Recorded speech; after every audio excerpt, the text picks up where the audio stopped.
Olá, prontos para mais uma aula do Escola Bíblica do podcast do Projeto Orar Sem Cessar? Para quem já conhece o Projeto Orar Sem Cessar, sabe que eu sou a Michele Munarete e que toda quinta-feira eu disponibilizo o Escola Bíblica. Nós estamos estudando agora a carta aos Romanos. Para você que ainda não conhece o Projeto Orar Sem Cessar, vá ao site do Projeto Orar Sem Cessar no www.projetoraissemcessar.com. Conferir os estudos do Escola Bíblica. Nós já estudamos Evangelhos, terminamos o livro de Atos e agora nós estamos entrando nas cartas paulinas. Na semana passada, na última aula, nós abordamos sobre a consciência humana e a palavra de Deus. Hoje a gente vai continuar estudando a carta aos Romanos, mas hoje nós vamos falar sobre a justificação que vem pela fé. Bem, e como eu já tenho avisado, a gente vai estudar de pouquinho em pouquinho, porque eu quero que a aula seja sucinta, bem explicada, para que você possa ir ao site do projeto, reler a aula, estudar e ficar gravado no seu coração. Como eu acabei de falar, na aula passada a gente estava falando, né, no estudo onde o mundo inteiro é condenado, está condenado diante de Deus.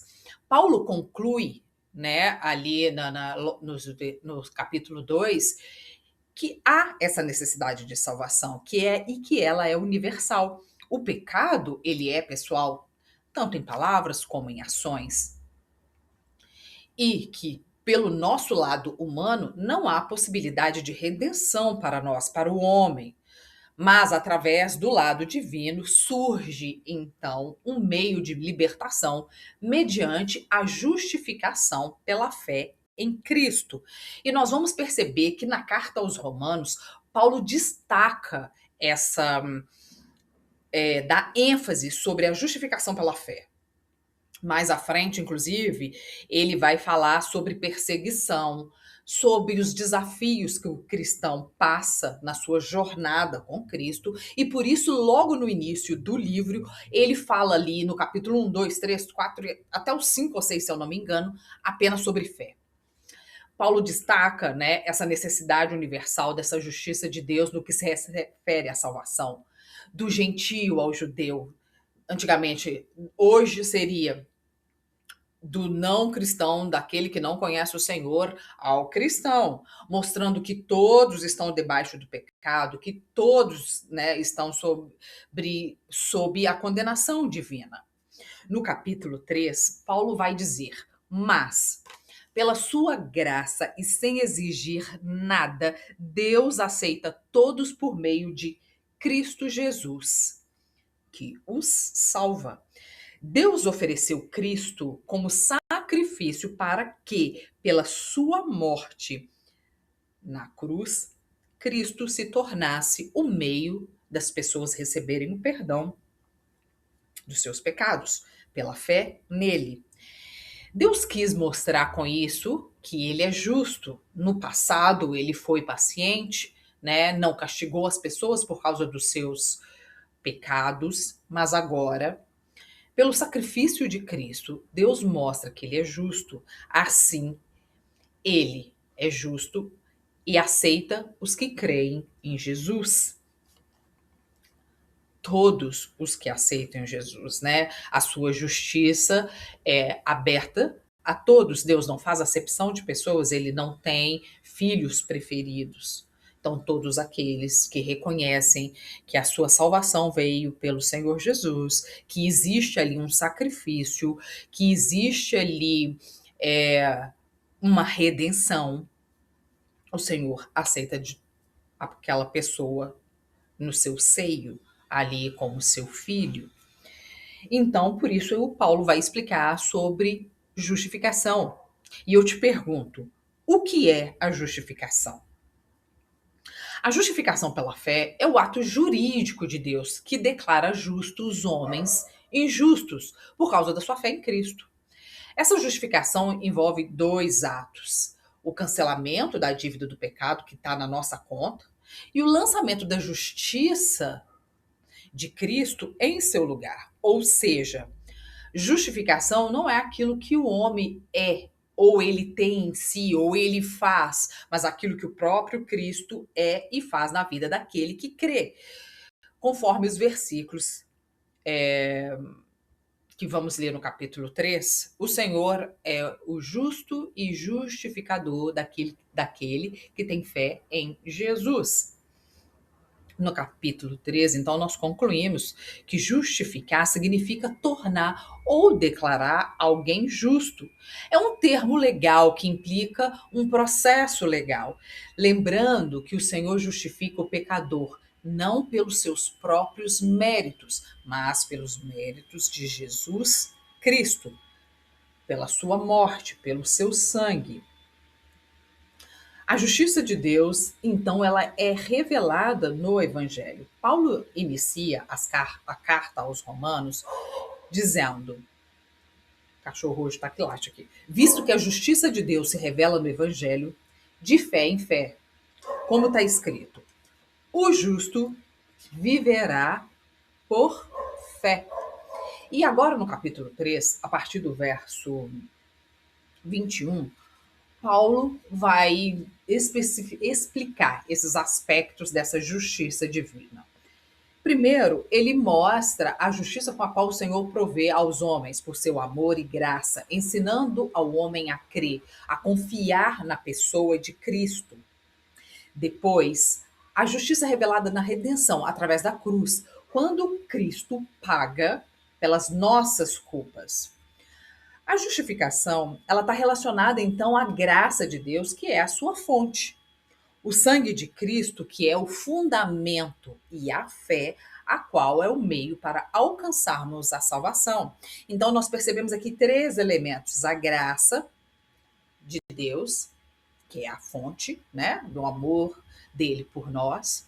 O sangue do Senhor Jesus, que é o fundamento pelo qual vem essa justificação. E depois a nossa fé, que é o meio para alcançarmos a salvação. Estes três elementos não atuam independentes, mas em conjunto.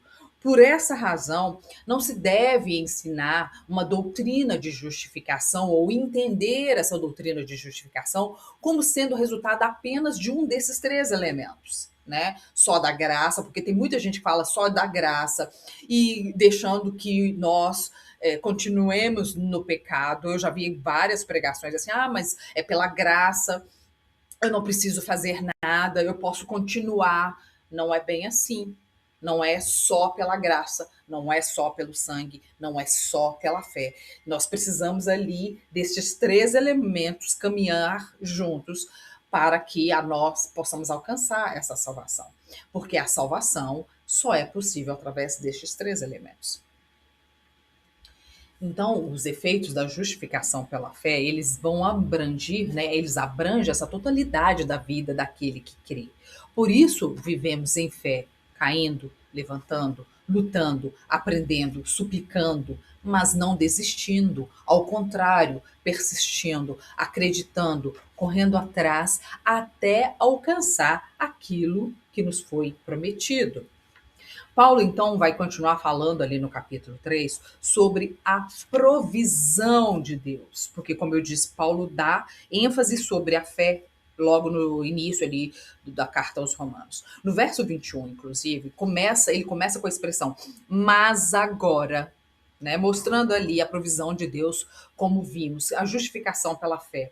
Está escrito assim: mas agora, sem lei, se manifestou a justiça de Deus, testemunhada pela lei e pelos profetas.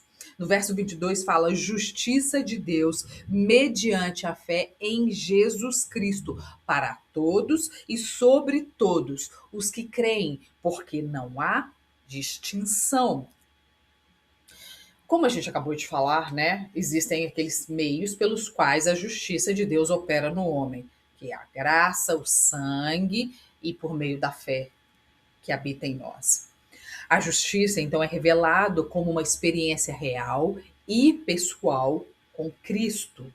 Cada um tem a sua aprovação, tem a sua tribulação, tem a sua comunhão, porque além de real, é pessoal. Em Cristo, então, começa uma nova época, uma nova era em nossas vidas, quando Paulo mais à frente vai falar: eis que tudo se fez novo. Ele não está falando ali de um cancelamento de todas as coisas que vão atrás, mas do nosso comportamento. As coisas velhas passaram, eis que tudo se faz novo, ou seja, mudança de comportamento. A justiça da lei requer a morte do culpado, quando a gente lia lá no Velho Testamento, lá na lei. Mas o amor de Deus exige o perdão. Fica um pouco confuso, porque a gente pensa, como pode então Deus perdoar, né, se a sua própria justiça exige castigo? Paulo explica então sobre essa redenção e propiciação. Então, nos versos 24 e 25, está escrito, continuando falando sobre propiciação e redenção. Sendo justificados gratuitamente e por sua graça, mediante a redenção que há em Cristo Jesus, a quem Deus propôs no seu sangue, como propiciação mediante a fé. Aqui ele fala da graça de Deus, ele fala da redenção em Cristo através do seu sangue, e ele fala da propiciação mediante a fé, para manifestar a sua justiça, por ter Deus, na sua tolerância, deixado impune os pecados anteriormente cometidos. Então, é pelo seu amor. A palavra redenção, eu fui fazer uma pesquisa sobre, ela vem do termo, em latim, remire, que significa comprar de volta ou libertar. O termo é frequentemente utilizado para descrever o ato de recuperar algo que foi perdido ou de libertar alguém de uma obrigação ou dívida. O homem, ele é nascido em pecado. Torna-se automaticamente escravo de Satanás, sem esperança de libertação. Então Cristo, mediante seu sacrifício remidor, nos comprou do mercado de escravos do pecado, dando o seu sangue e vida como preço do nosso resgate e libertação. Com sua morte, ele nos livrou da servidão do pecado. Já a palavra propiciação, ela vem do latim propitiatio, que significa ato de apaziguar. Esse termo é frequentemente utilizado em contextos teológicos e filosóficos, referindo-se ao ato de tornar algo favorável. A propiciação é a reivindicação da justiça divina descrita na lei, mediante um sacrifício substituto e reparador, o qual leva sobre si as penas da lei, como resultado do pecado do mundo, removendo ao mesmo tempo o impedimento para Deus extravasar o seu amor e assim salvar o pecador. Em resumo, a propiciação resulta em remissão, reconciliação e perdão. A palavra propiciação, a qual é o mesmo que proporcionar, tornar favorável, nos lembra o propiciatório que cobria a Arca da Aliança no lugar santíssimo no tabernáculo. Dentro da arca estavam os 10 mandamentos, ou seja, o resumo de toda a lei de Deus.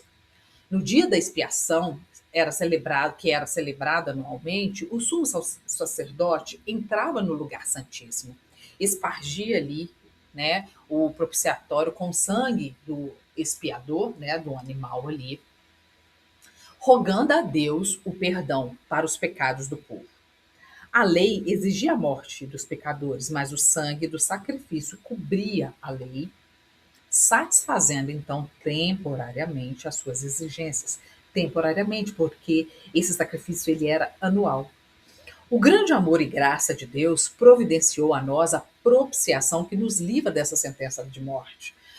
E não mais precisa ser anualmente esse sacrifício. Cristo comprou definitivamente. E aquilo que era temporário virou definitivo. Paulo destaca no capítulo 3, no capítulo 4 e 5 sobre a fé, enfatizando bastante, nesses capítulos. E mais à frente ele vai falar sobre tribulações e perseguições. Ele cita momentos angustiantes quando diz: quem nos separará do amor de Deus, de Cristo? A tribulação, a angústia, a perseguição, a fome, a nudez, o perigo, a espada.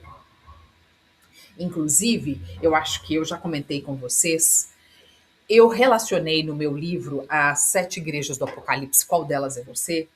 Cada igreja está relacionada a uma carta paulina.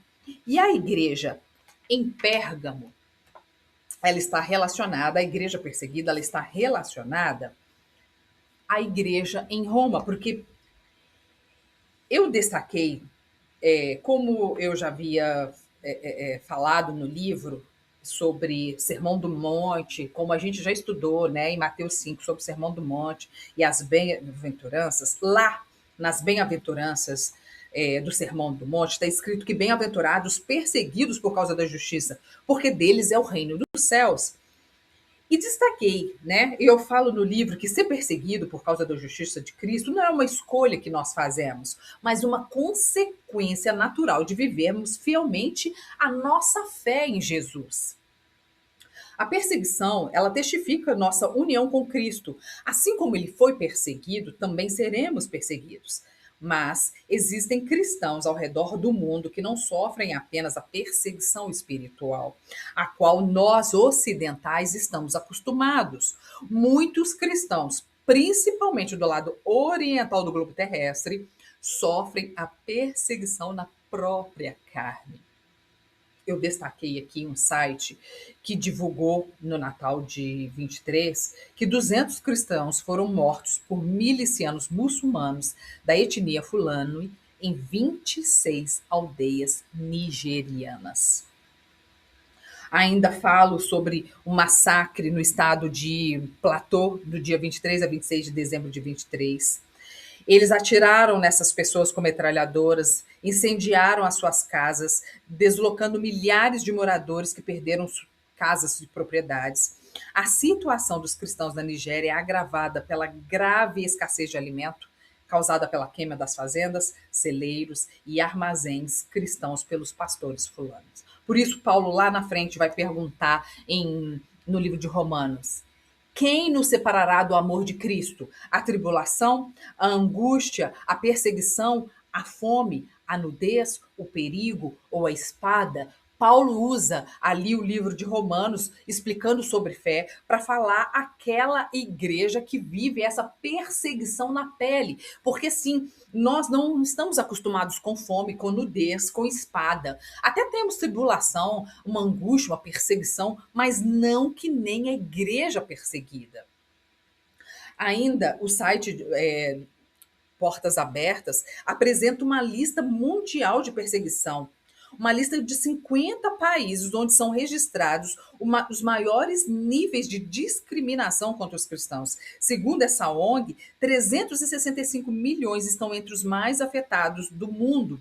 Este número vem crescendo desde o ano de 23. Na escala global, 1 em cada 7 cristãos são perseguidos. Este número é o mais elevado dos últimos 31 anos. Os atos hostis incluem agressões, tortura, sequestro, casos extremos, assassinatos, além de violência física. Há também maus tratos, pressões no local de trabalho, acesso a cuidados básicos de saúde e educação e locais de culto.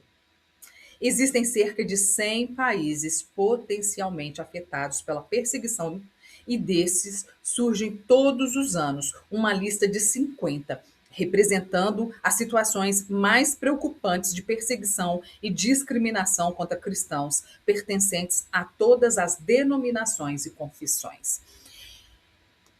Eu já falei do livro As Sete Igrejas do Apocalipse, qual delas é você? Cada igreja de Apocalipse, eu fiz uma associação com um tipo de comportamento. E a igreja, nós acabamos de falar que a igreja em Pérgamo é a igreja perseguida. E Paulo, eu comparei Pérgamo com a carta aos Romanos. Como eu já falei, o e-book está disponível no site da Amazon. E para você que quer adquirir o livro físico, basta mandar uma mensagem para o site do projeto Orais Sem Cessar, que eu envio para você. Bem, por hoje é só. Eu quero te agradecer por estar aqui comigo. Acompanhe as próximas aulas do Escola Bíblica, do podcast do Projeto Orais Sem Cessar. Na semana que vem, continuaremos o estudo a partir do capítulo 4. Obrigada por estar comigo hoje e te vejo na próxima quinta-feira. Até lá!